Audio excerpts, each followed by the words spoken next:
नमस्कार दोस्तों, Sania voice story channel में आप सभी का स्वागत है। तो दोस्तों, हमारी आज की कहानी है बूढ़े बाप की मजबूरी। रचना, क्या बात है, 2 दिनों से बाबूजी घर नहीं आए हैं। तुमने तो कहा था उनका मन नहीं लगता है, इसलिए वे पड़ोस से सोसाइटी में बच्चों को ट्यूशन पढ़ाने जाते हैं और शाम तक वापस आ जाते हैं। पर पिछले 4 महीने से उनसे मेरी कोई बात भी नहीं हो पा रही है। आखिर ऐसा क्या पढ़ाते हैं उन बच्चों को जो रोज़ रात लेट से आते हैं, खाना घर में खाते हैं कि वो भी नहीं। तुम जानती हो ना, उनको बाहर का खाना पसंद नहीं है। जरा उनका ख्याल रखा करो। माँ थी तो हमेशा उनका ख्याल रखती थी, पर अब यह जिम्मेदारी हमारी है। तुम समझ रही हो ना मैं क्या कह रही हूँ? राजेश अपनी पत्नी रत्ना से कहता है। रचना बोली, आप तो ऐसे कह रहे हैं जैसे दुनिया में एक अकेला आपका ही बाप है जो बूढ़ा हो रहा है। और मैंने उन्हें काम पे नहीं लगाया, पूरे दिन घर में बैठे रहते हैं और मुझे और बच्चों को परेशान करते रहते हैं। बच्चे से कहते थे मेरे संग खेलो। अब बताओ बच्चे उनके साथ क्या खेलेंगे? आप ही कहते थे आपके बाबूजी इंजीनियर थे। जब घर में यह सब रोहन के फिजिक्स और मैथ पढ़ाते हैं तो मैंने सोचा 2-4 बच्चों को और पढ़ाएंगे तो मन लग जाएगा। और आपके बाबूजी ट्यूशन पढ़ाने के बाद वहाँ मटरगस्ती करते हैं। यह क्या मैं देखने चाहती हूँ? जब किसी दिन मिले तो खुद ही पूछ लेना। अब मुझे परेशान मत करो, चलो हाथ मुँह धोकर खाना खा लो। इतना कहकर रचना रसोई में खाना लगाने चली गई। समय धीरे धीरे बीता। राजेश शाम में देर तक जागता रहा कि आज पिता से मुलाकात होगी तो उनका हालचाल पूछूंगा कि वो इतनी देर से क्यों घर आते हैं। अगले दिन उसके पिता किशन बाबू की तबीयत ठीक नहीं थी, जिसके कारण वो काम पे नहीं गए थे। राजेश ने जब उन्हें देखा तो आश्चर्य से बोला, बाबूजी आपके कपड़े पर ये काली और ग्रीस क्यों लगी है?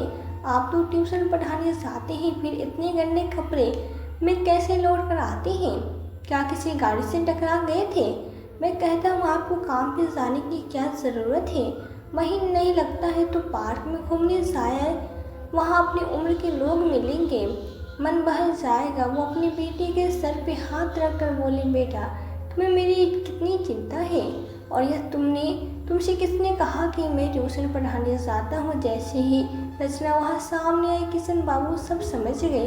बोली, हाँ ट्यूशन ही कह लो, जिंदगी का ट्यूशन पढ़ने और पढ़ाने जाता हूँ। और यह काली और ग्रेस, यह तो जीवन का एक अध्याय है। तुम मेरी चिंता मत करो, आज आराम कर लो, फिर कल से काम पर जाऊँगा।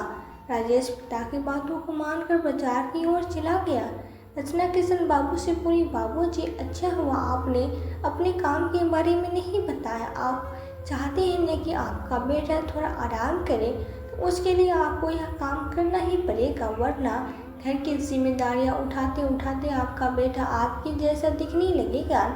मैं तो कहती हूँ आप जहाँ काम करते हैं वहीं रहिए। बार बार आने जाने में जो खर्चा होता है उसी से वहाँ खाना खा लिया कीजिएगा। और वैसे भी महीने का जितना भी पैसा होता है वो तो मेरे पास आ ही जाता है। किशन बाबू बोले, ओहो इतना भी अत्याचार मत करो, कुछ तो दया करो मुझ पर। भगवान किसी पिता को ऐसे दिन न दिखाए कि पिता अपनी मन की बात बेटे को भी न बता पाता। जो काम तुम मुझसे करवा रही हो, सोचता है कभी जब राजेश को पता चलेगा तो उसे कैसा महसूस होगा? रचना बोली, उन्हें सब पता है, बस मैंने उन्हें कहा है कि आपके पास यह जाहिर न होने दी कि आपको मालूम है, इसलिए वे आपसे ट्यूशन की बात कर रहे थे। किशन बाबू बोले, नहीं मेरा राजेश ऐसा नहीं हो सकता, तुम मुझसे झूठ बोल रही हो। याद रखो बहू, जिस दिन तुम्हें अपनी गलती का एहसास होगा तुम किसी से नज़र नहीं मिला पाओगे।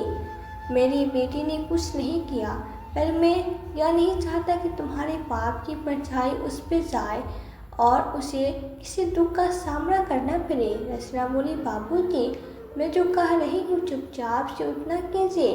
राजेश लौट कर आए तो उन्हें कहिएगा कि मुझे बार बार आने जाने में दिक्कत हो रही है और यहाँ मेरा मन नहीं लग रहा, इसलिए मैं वहीं रहूँगा और रविवार के दिन तुम लोगों से मिलने आ जाऊँगा। वो आपको रोकने की बहुत कोशिश करेंगे पर आप नहीं रुकिएगा। अगर आपने ऐसा नहीं किया तो मैं पुलिस में जाकर कंप्लेंट कर दूंगी कि आपका बेटा मुझे परेशान करता है। फिर सोचिए आपका बेटा जेल की हवा खाएगा। क्या आप चाहते हैं कि मैं ऐसा करूं? किशन बाबू डर से थर थर कांपने लगे और बोले, किशन बाबू नहीं बहू, ऐसा मत करना। मेरे बेटे ने या मैंने तुम्हारा क्या ही बिगाड़ा है? सब कुछ तो अपना तुम लोगों के हवाले कर ही दिया, फिर तुम मुझे इस घर से क्यों निकालना चाहती हो? तुमने जो मुझे काम दिया वो मैं काम कर रहा हूँ। अब तुम चाहती हो कि मैं इस घर से अपने बेटे से भी दूर हो जाऊँ। इस घर में मेरी पत्नी सुमन की यादें हैं। कम से कम रात में उनकी यादों के सहारे अपने दर्द को भूल जाता हूँ और सो जाता हूँ। वहाँ किसका मुंह देखकर कहते कहते मैं रोने लगे। रचना बोली, मुझे बेंगलोर में एक अच्छी सोसाइटी में घर लेना है। पता है उस घर की कीमत 1 करोड़ है। अगर बचत नहीं करूँगी तो अपनी बेटी को विदेश पढ़ाने के लिए कैसे भेजूँगी?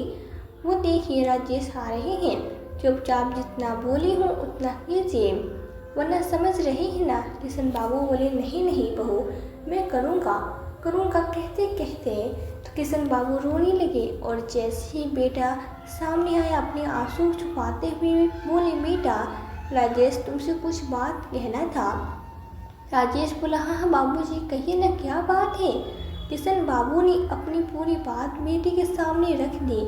राजेश बोला, नहीं नहीं, एक तो वैसे ही मैं आपके दिन भर में एक बार देखता हूँ, अब आप यहाँ से दूर जाने की बात कर रहे हैं। आप कहीं नहीं जाएंगे? रचना दूर से उन्हें आंखें दिखा रही थी। जैसे राजेश ने रचना को देखा, रचना बोली, हाँ बाबूजी, आप क्यों हमें छोड़कर जाना चाहते हैं? किशन बाबू रचना की तरफ देखने लगे और सोचने लगे, ईश्वर ने कैसी मिट्टी से मेरी बहू को बनाया है। फिर भी किशन बाबू ने बेटे के लिए ही उस विष के घूंट को पी लिया और बोले, बेटा बस थोड़े दिन की बात है, काम खत्म करके जल्दी तुम्हारे पास आ जाऊंगा। सुनो, आज तुम्हारे साथ बैठकर खाना खाता हूँ, बहुत दिन हो गए फिर न जाने का मौका मिले। इतना कहकर वो बेटे के साथ बैठ गए। अगले दिन किशन बाबू जल्दी से अपना सामान समेटे और रचना से विनती की कि एक बार अपने बेटे को देख लो। रचना बोली, नहीं, अगर राजेश देख लेंगे तो आपको जाने नहीं देंगे। यह लीजिए 20 रुपये, बस का किराया है। अब 20 रुपये जो रोज आने जाने में खर्च करते थे उससे खाना खा लेना। अब आप जाइए। इतना कहते हुए रचना ने किशन बाबू को धक्के देकर घर से बाहर कर दिया और वे अपना आंसू पोंछते हुए वहाँ से निकल गए। समय बीतने लगा। राजेश हर रोज पिता को याद करता और उनका ठिकाना पूछता तो रचना बोलती, उन्होंने तो मुझे पता भी नहीं बताया है। राजेश हर रोज सोचता कि आज न कल पिता लौट आएंगे। समय बीतता, राजेश भी काम में व्यस्त होने लगा। इधर किशन बाबू अपने काम में लगे रहते। उम्र तो नहीं थी, फिर भी पेट और बेटे के लिए क्या कुछ नहीं करते। 2 महीने बाद राजेश अपने मित्र रोहित के साथ दूसरे शहर के लिए निकला। 200 किलोमीटर दूर गया होगा ही कि उसकी गाड़ी बंद पड़ गई। रोहित बोला, यहाँ बगल में चाय की दुकान है और एक गैरेज भी है, तुम चाय के लिए बोलो, मैं गाड़ी बनवा लेता हूँ। इतना कहकर रोहित गैरेज के पास पहुँचा, गाड़ी ठीक करने के लिए बोल दिया और दोनों मित्र चाय पीने लगे। कुछ देर बाद रोहित बोले, यार राजेश, मैं गाड़ी देख कर आता हूँ, तुम बैठो। इतना कहकर वह गैरेज की तरफ चला गया। अचानक से राजेश को शोर सुनाई दिया। रोहित ने एक जोर का राजा एक बुजुर्ग मैकेनिक को लगाया और बोला, अबे बुढ़े, तुझे किसने गैरेज में काम पे रखा? अपने आप को इंजीनियर समझता है क्या? किसने कहा था तुम्हें मेरी गाड़ी का पार्ट पुर्जा खोलने के लिए? बोल, पता है इसकी कीमत तुझे, तेरे पूरे खानदान को भी बेच दूंगा तो भी इस गाड़ी के पैसे नहीं चुका पाएगा। कहाँ गया इस गैरेज का मालिक? कैसे कैसे लोगों को काम पे रख लेते हो? गैरेज का मालिक बोला, साहब आप चिंता क्यों करते हैं? यह बुजुर्ग भले ही है पर इन्हें जानकारी बहुत है। अगर इन्होंने गाड़ी का यह पार्ट खोला है इसका मतलब है इन्हें कुछ तो दिखा होगा। आप चिंता मत कीजिए, आपकी गाड़ी आपको सही सलामत मिलेगी। और साहब, इतने बुढ़ापे में यह आदमी यहाँ काम पर कर रहा है, इसका मतलब कुछ तो मजबूरी रही होगी, वरना इस उम्र में तो लोग बेटे के सहारे जीते हैं और घर में आराम फरमाते हैं। किशन बाबू रोहित से बोले, बेटा मुझे माफ़ कर दो, मैंने आपसे पूछा नहीं, पर आपकी गाड़ी इतनी गर्म हो चुकी थी कि अगर मैं इसका या पुर्जा खोलता नहीं तो थोड़ी देर बाद रास्ते में ये रुक जाती और आगे घना जंगल है, वहाँ आपको कोई मैकेनिक नहीं मिलता। बस यही सोच कर रोहित बोला, बेटा किसको कह रहा है तू? तेरे जैसे इंसान को तो मैं अपना चौकीदार न बनाऊं और तू मेरा बाप बनने चला है। चल हट यहाँ से। इतना कहकर रोहित ने किशन बाबू को धक्का मार दिया। किशन बाबू लड़खड़ाते हुए गिरने ही वाले थे कि अचानक किसी के मजबूत हाथों ने उन्हें सहारा दिया। जैसे ही किशन बाबू ने अपना सर उठाकर देखा तो दंग रह गया। बाबूजी, आप यहाँ इस हालत में?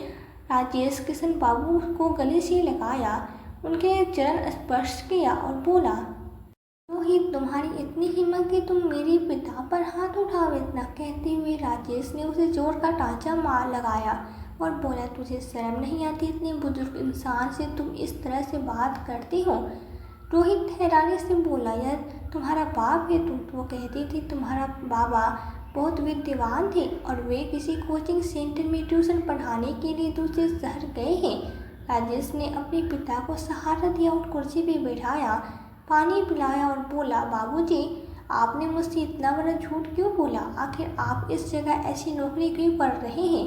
क्या मैंने आपकी सेवा में कोई कमी छोड़ी? किशन बाबू रोने लगे। आसपास खड़े सभी लोग बाप बेटे को देख रहे थे। किशन बाबू बोले, भगवान किसी पिता को वैसे दिन न दिखाए, लेकिन शायद मेरी किस्मत में यह सब देखना लिखा था। राजेश बोला, मुझे बताए आखिर यह सब कब शुरू हुआ? आपने मुझे क्यों नहीं बताया? आखिर क्या मजबूरी थी? किशन बाबू उस दिन को याद करने लगे और बोले, बेटा याद है तुम्हें तुम्हारी माँ के मरने के बाद जब 4 महीने बाद तुम मुझे अपने पास शहर लेकर आए? कुछ रोज बाद ही बहू को मेरा वहाँ रहना और तुम्हारा मेरी चिंता करना खटकने लगा था। इतना कहकर उन्होंने अपनी व्यथा सुनाई। एक रोज किशन बाबू को बड़ी जोरों की भूख लगी थी। अंदर पोता पोती सभी खाना खा रहे थे। बहू को कई बार उन्होंने आवाज़ लगाई पर कोई उत्तर नहीं आया और न ही कोई अंदर से खाना लेकर आया। 1 घंटा होने को आया। सुबह के 4 बिस्किट और चाय पिए बैठे थे। दरवाजे के बाहर से कितने ही समोसे वाला चाट वाला ठेला लेकर गुजर गया। उन सबको देखकर 65 वर्षीय किशन बाबू की भूख और जोरों की बढ़ गई थी। बाकी दिन तो सुबह बच्चे और राजेश के लिए जब नाश्ता बनाता था उसी समय उन्हें भी एक रोटी मिल जाया करता था। पर आज इतवार था। इतवार के दिन तो 1 बजे तक खाना बनता था। बच्चे अपनी पसंद की मैगी पास्ता मांगते तो उन्हें मिल जाता और घर के बूढ़े को एक रोटी तक नहीं पूछते थे। बेचारे सुबह से नहा धोकर खाने की राह देखते थे। कुछ दिन बाद बहू ने आसपास के बच्चे को ट्यूशन पढ़ाने का उन्हें काम सौंप दिया।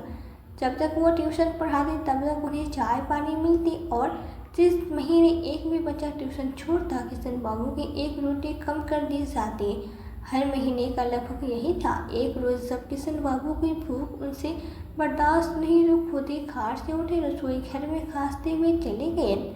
रचना ने अपने सर पे घूंघट बढ़ा लिया। किशन बाबू ने हॉट गैस से 2 रोटी और सब्जी ली और दही खोजने लगे। उन्हें दही नहीं मिल रही थी। कहाँ से मिलती? पत्नी के परलोक से धारने से पहले कभी भी उन्होंने रसोई में कदम जो नहीं रखा था। यहाँ पूरा दिन बाहर बैठे, दिन में चारपाई डाल कर चबूतरे में बैठ जाते, फिर शाम को घर के अंदर आने दिया जाता था। बेटा सुबह का दफ्तर गया, रात में ही आता। उसका थका हुआ चेहरा देखने को खाट पे बस लेटे रहते थे। यह सोच के कि एक बार राजेश का चेहरा देख लो फिर सो जाऊंगा। राजेश जब बच्चों के लिए कुछ लेकर आता तो अपने पिता को भी एक पीस निकाल कर देता, चाहे वो एक चॉकलेट ही क्यों न हो। किशन बाबू बड़ी मन से चॉकलेट खाकर बेटे से आराम करने को बोल देते। पिता को बिना दांत के चॉकलेट चबाते हुए देख राजेश को भी बहुत सुख मिलता था। वो उनसे अपना बचपन में देख रहा था। सही भी तो है, बच्चा बूढ़ा एक समान होता है। पर यह सब रचना की आंखों को चुभ रहा था। एक रोज किशन बाबू ने हाथों में उसकी थाली उठाई कि उसका ध्यान फ्रिज की तरफ गया। थाली को एक किनारे रखकर उन्होंने फ्रिज खोला। उसमें दही रखा देख उनकी जी मचलने लगा। जैसी छोटी सी कटोरी उन्होंने उठाई, रचना बोली, खबरदार जो दही को हाथ लगाया तो बेटा बोलता है कि खांसी है और इनका जीभ लपलपा रहा है, और इस उम्र में दही खाकर कौन सा 2-4 साल ज़्यादा जी लेंगे, और जियोगे तो हमारे लिए मुसीबत बढ़ाओगे। चुपचाप से अपनी थाली लेकर बरामदे में चले जाओ और जाओ ट्यूशन पढ़ाने, वरना जो 2 रोटी मिल रही है ना वो भी कम हो जाएगी। बेचारे किशन बाबू चुपचाप अपनी थाली लेकर बाहर निकल आए और अपनी खाट पे आकर अपनी पत्नी को याद करने लगे कि कैसे उन्हें थाली में सजाकर खाना परोसती थी। जब तक खाते नहीं थे वहीं बैठकर उन्हें पंखा झेलती थी। आज हर कोई घर के अंदर खा रहा है और घर का मालिक घर के बाहर सूखी रोटी और दाल खा रहा है, मानो उसे वह कुकुर समझ रहे हों। जो घर की देखभाल के लिए एक रोटी उनके सामने फेंक दी जाती है। अचानक से गैरेज के मालिक की आवाज़ से किशन बाबू अपनी दर्द भरी यादों से बाहर आए। किशन बाबू अपने कभी बताया नहीं कि आप इतने पढ़े लिखे इंसान हैं। जिस औरत ने आपके काम की बात की थी वो क्या आपकी बहू है? भगवान किसी पिता को ऐसे दिन न दिखाए, और कोई औरत इतनी कठोर कैसे हो सकती है? हे भगवान, उसने अपने साथ मुझे भी इस पाप का भागीदार बना लिया। नहीं नहीं, अब आप यहाँ नहीं रह सकते। अगर आपकी बेटी बहू आपको नहीं रखती तो आप मेरे साथ चलिए। राजेश बोला, नहीं मेरे बाबूजी अब कहीं नहीं जाएंगे, इज्जत के साथ अपने घर पे रहेंगे।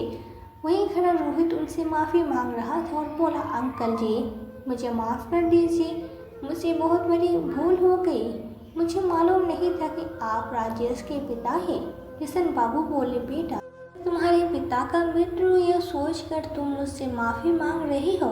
अगर मेरी जगह कोई और इंसान होता तो क्या तुम मुझ पर हाथ उठा देते? अरे कुछ नहीं तो अगले ही उम्र का लिहाज करो, कुछ नहीं तो अपने माता पिता के सिखाए गए संस्कारों को तो मान रखो। मैं रहूं या न कोई और रहे, बुजुर्ग किसी न किसी का तो बाप होता ही है।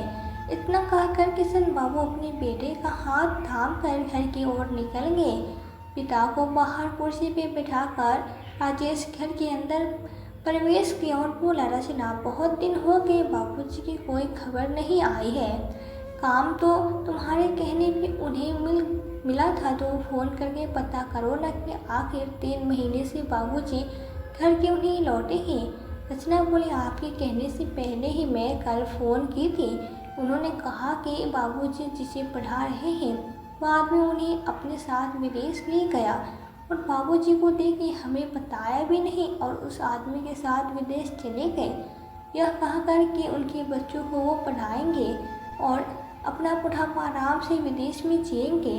आपने सोचा था कि आपके बाबूजी कभी आपके साथ ऐसा धोखा करेंगे? छी छी छी, मुझे तो शर्म आ रही है यह सोचकर। तभी रचना के गाल पे जोरदार तमाचा पड़ा और उसने दिन में ही तारे नजर आने लगे।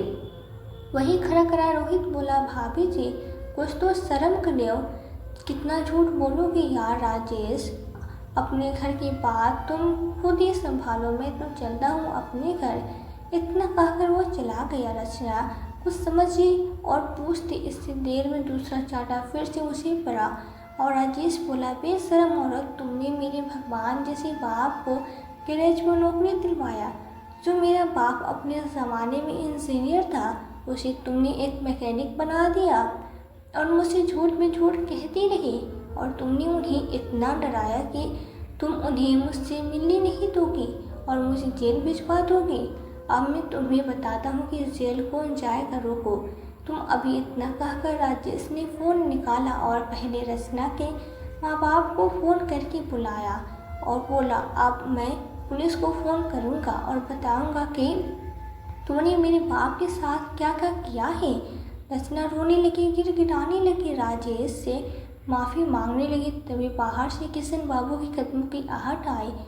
सामने किशन बाबू को देखकर रचना की आंखें फटे की फटी रह गई। वो सब समझ गई कि अब राजेश से कुछ छुपा नहीं है। उसने किशन बाबू के पैर पकड़ लिए और बोली, बाबूजी मुझे माफ़ कर दीजिए, मैं लालच में अंधी हो गई थी, पर इन्हें समझाइए मुझे जेल न भेजे। मेरे बच्चे मेरे बारे में क्या सोचेंगे। किशन बाबू ने राजेश को रोक दिया और बोला, बेटा जो होना था हो गया ही, परंतु अपने बच्चे के बारे में सोचो। राजेश ने कहा, आपने भी तो मेरे लिए इतना किया, पर बदले में मेरी पत्नी ने आपके साथ क्या किया, तो अब मुझे अपने बच्चों से भी कोई उम्मीद नहीं है। तभी उसके ससुराल वाले आ गए। उनके सामने सारी बात खुली तो रचना के माता पिता भी उस पर चिल्लाने लगे कि तुमने तो हमारे संस्कारों की धज्जियां उड़ा दी। तुम इतनी लालची कैसे हो सकती हो कि एक बूढ़े पिता को उसके बेटे से दूर कर दो और उसे ऐसी ज़िंदगी जीने पे मजबूर कर दो। रचना को अपनी गलतियों का एहसास हो चुका था कि उसने यह सब करके अपने रिश्ते खराब कर दी।